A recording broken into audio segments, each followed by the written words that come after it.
At para naman sa ating pabaong pampa-good night, nagala Santa Claus sa mga bumbero sa Athens, Greece. Bumisita sila sa ospital para sa isang importanteng misyon ngayong Pasko. Narito ang report.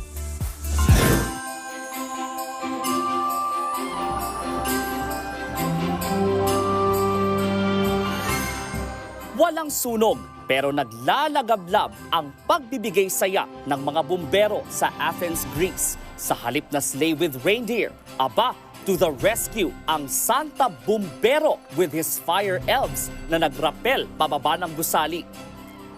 Kanya-kanya silang stopover sa mga bintana ng mga pasyente ng Children's Hospital para magbigay ng mga regalo.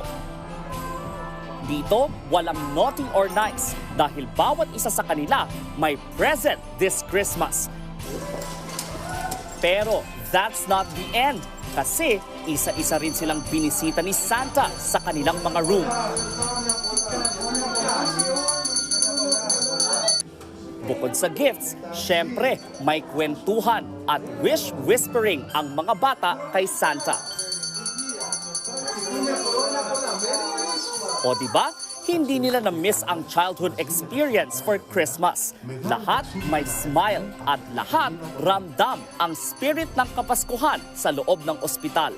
Yan na ang ika-6 na taong Christmas charity ng Greek Fire Service. Layunin nilang magbigay ng ngiti sa mga pang-araw-araw na mga bayani, gaya ng mga batang ito. Nagbabalita mula sa Frontline, Brian Basa, News 5. Mga kapatid, Ed Lingaw po, maging maalam at may pakialam sa mga napapanahong balita sa ating bansa. Para sa mas malalimang pagtalakay at paghimay sa mga issue at headlines, tumutok lamang at pag-subscribe sa social media pages ng News 5.